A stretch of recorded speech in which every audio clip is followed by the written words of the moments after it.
Salut à tous, on se retrouve aujourd'hui pour la fin du chapitre « Comment est structurée la société française actuelle ». Nous allons commencer par remonter au début de la sociologie, au 19e, début du 20e siècle, pour nous intéresser à deux sociologues qui ont proposé deux manières d'analyser la structure de la société, Marx et Weber. Deux sociologues qui influencent encore énormément la sociologie aujourd'hui.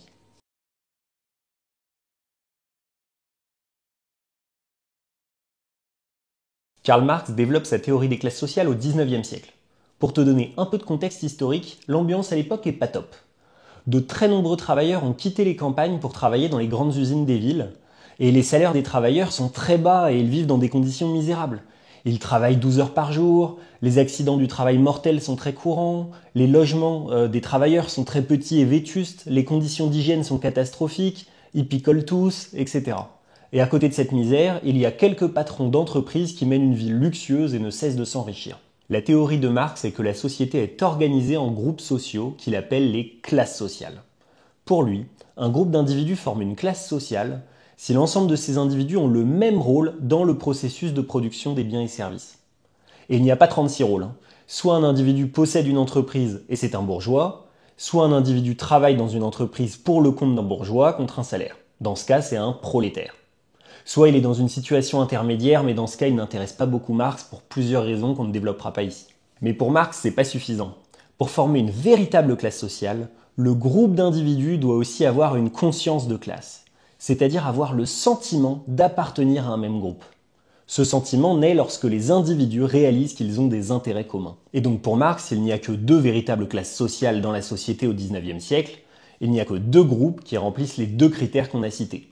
Il y a la classe des bourgeois, qui possèdent les entreprises et vivent de leurs profits, et la classe des prolétaires, qui doivent vendre leur temps de travail aux entreprises pour gagner un salaire et survivre. Et pour Marx, la classe bourgeoise exploite les prolétaires puisqu'elle tire du profit du travail des prolétaires qui sont embauchés dans leurs usines. Point important, dans sa théorie, Marx souligne que les classes sociales entraînent des relations conflictuelles.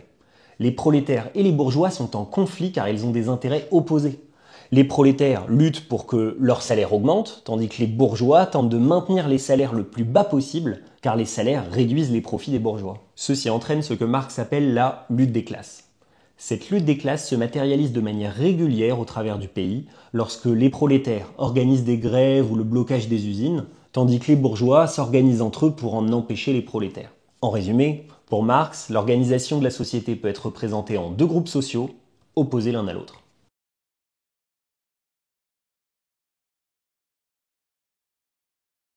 Max Weber, au début du XXe siècle, estime que la structure de la société est un peu plus complexe que celle que Marx a décrite. Weber repère que dans la société, on peut repérer trois hiérarchies dans lesquelles il est possible de classer les individus. La première est la hiérarchie économique, qu'il appelle aussi l'ordre économique, c'est la même chose.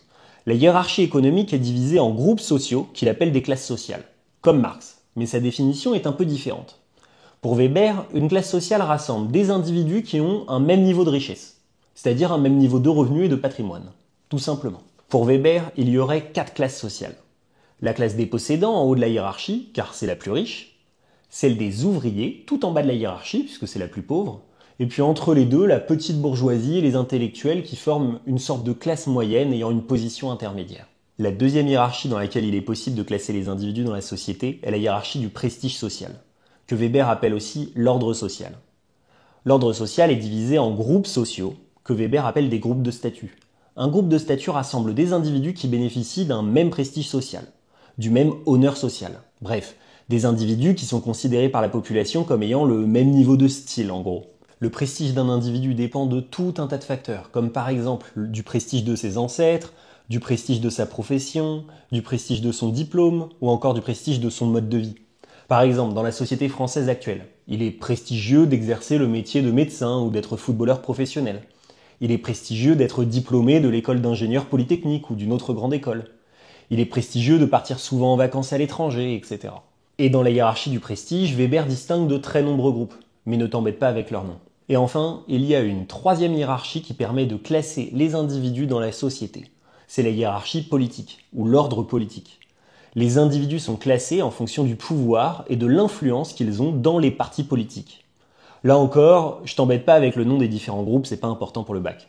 Tu noteras que la hiérarchie économique, la hiérarchie sociale et la hiérarchie politique ne se recoupent pas forcément. un noble qui aurait perdu sa fortune serait par exemple sûrement en bas de la hiérarchie économique, puisqu'il est pauvre, mais plutôt en haut de la hiérarchie sociale, en raison du prestige qu'il tire de ses ancêtres célèbres. Et il serait probablement au milieu de la hiérarchie politique s'il continue d'entretenir des relations étroites avec des personnes qui ont une influence politique forte. La théorie de la stratification sociale de Weber se distingue de la théorie des classes sociales en 3 principaux points. Premièrement, la société est composée de 3 structures hiérarchiques dans lesquelles on peut classer les individus. Il y a l'ordre économique, l'ordre social et l'ordre politique. Alors qu'il n'y a qu'une unique hiérarchie chez Marx. Deuxième différence, pour Weber, chacune de ces hiérarchies est composée de plusieurs groupes sociaux, alors qu'il n'y a que 2 véritables groupes sociaux, 2 véritables classes pour Marx. Et enfin, troisième différence, Weber estime que les différents groupes qui composent la société ne s'opposent pas forcément, alors qu'ils sont en conflit pour Marx. Laissons maintenant de côté l'analyse de Weber et concentrons-nous uniquement sur celle de Marx pour répondre à une question. L'analyse en termes de classe sociale est-elle encore pertinente aujourd'hui ?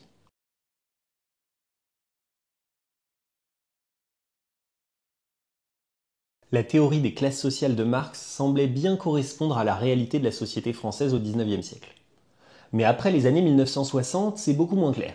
Il y a un débat parmi les sociologues pour savoir s'il existe encore, en haut de la hiérarchie, une classe bourgeoise et en bas de la hiérarchie, une classe prolétaire, qu'on appelle aujourd'hui plutôt la classe populaire et qui est composée de 2 sous-groupes, les ouvriers et les employés. Bon, donc dans cette partie, on va vérifier si la classe sociale bourgeoise et la classe sociale populaire existent encore. Pour montrer que les classes sociales existent encore, il faut montrer 2 choses. 1. Que ses membres continuent de subir ou de bénéficier de fortes inégalités. 2. Que ses membres aient une conscience de classe. J'ouvre une parenthèse. Concrètement, il y a 2 manières de savoir si un groupe a une conscience de classe. Soit les individus déclarent eux-mêmes dans les sondages qu'ils s'identifient à une classe, soit les sociologues observent que le groupe d'individus en question se mobilise d'une manière ou d'une autre pour défendre ses intérêts. Parce que si des gens s'organisent collectivement pour défendre leurs intérêts, par exemple en organisant une grève ou une manifestation, c'est bien que dans une certaine mesure, ils ont conscience d'être dans le même bateau. Je ferme la parenthèse. Voyons un peu les arguments qui peuvent laisser penser que les classes sociales n'existent plus.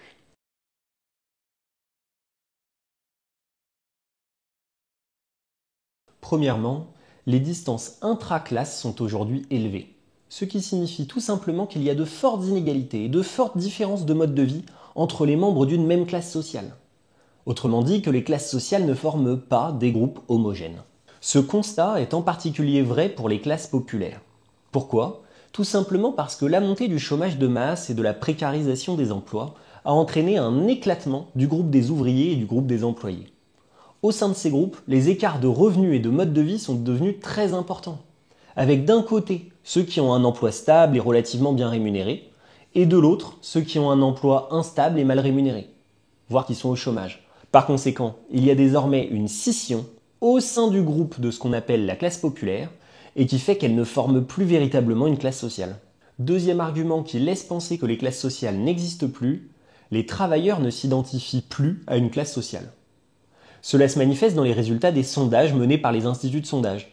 La part des Français qui déclarent s'identifier à la classe populaire ou à la classe bourgeoise s'est effondrée depuis les années 1980. Ils n'ont plus le sentiment d'appartenir à ces 2 groupes. Et il y a 2 raisons à cela. Déjà, il y a eu une multiplication des facteurs d'individualisation du travail. Autrement dit, la relation entre le travailleur et son employeur est désormais de plus en plus unique, de plus en plus individuelle. À l'époque de Marx, les prolétaires négociaient collectivement leurs conditions de travail et leurs salaires. Tous les salariés d'une même usine avaient la même grille de salaire, le même type de contrat de travail, les mêmes horaires, les mêmes possibilités d'évolution de carrière, etc. Mais ça a progressivement évolué au fil des décennies. Surtout à partir des années 1980 où le travail s'est fortement individualisé, où les conditions de travail se sont fortement individualisées. Chaque travailleur peut désormais avoir un salaire différent de ses collègues, bénéficier de primes individuelles selon sa propre performance, être en CDI alors que ses collègues sont en CDD, travailler à temps partiel alors que ses collègues travaillent à temps plein, etc. Puisque les travailleurs de la classe populaire n'ont plus les mêmes conditions de travail et les mêmes salaires, ils réalisent moins facilement qu'ils ont des intérêts communs. Et ça participe à ce que les sociologues appellent le déclin de l'identification subjective à la classe populaire. Deuxième raison à la baisse de l'identification des individus à une classe sociale, les individus ne s'identifient plus seulement à leur classe sociale, mais désormais aussi à d'autres groupes sociaux, comme par exemple celui de leur genre. Au XIXe siècle, quand un individu se mobilisait dans le cadre d'une action collective, c'était presque toujours pour défendre les intérêts des membres de sa classe sociale. Aujourd'hui, les individus ont d'autres combats, parce qu'ils s'identifient aussi à d'autres groupes que celui de leur classe, qui sont tout aussi importants à leurs yeux. Prenons le cas des femmes. Les femmes subissent des inégalités, et ça, peu importe leur classe sociale. Les femmes bourgeoises ont des revenus plus faibles que les hommes bourgeois. Les femmes ouvrières ont des revenus plus faibles que les hommes ouvriers. Et les femmes des groupes intermédiaires ont... Bon, t'as compris. Et cette analyse, on peut l'étendre à d'autres inégalités, comme le fait qu'elles sont moins bien représentées en politique, car il y a moins de maires, de députés ou de présidents de la République qui sont des femmes. Ou encore le fait qu'elles subissent des discriminations. Bref, les femmes ont des intérêts communs. Et ça, ça les pousse à s'identifier au groupe des femmes. Et en l'occurrence, elles s'identifient au groupe des femmes assez fortement, comme on le voit lorsqu'elles se mobilisent pour défendre leurs intérêts dans le cadre des mouvements féministes par exemple. Bref, une femme ouvrière peut certes s'identifier à sa classe sociale d'ouvrier, mais aussi à son genre. Les sociologues parlent alors d'articulation des rapports de classe avec ceux de genre.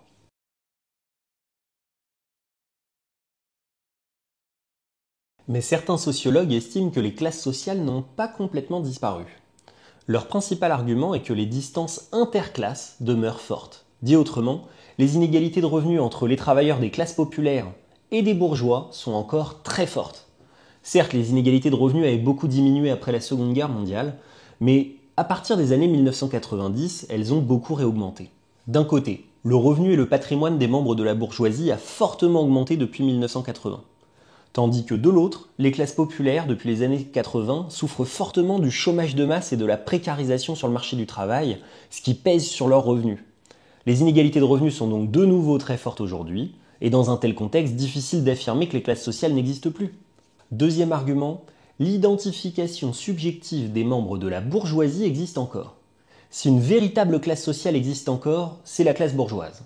La classe bourgeoise a une forte conscience de ses intérêts et se mobilise activement pour les défendre. Prenons un exemple qu'on utilise souvent pour montrer que les bourgeois sont conscients d'avoir des intérêts communs, l'organisation de ce qu'ils appellent des rallyes.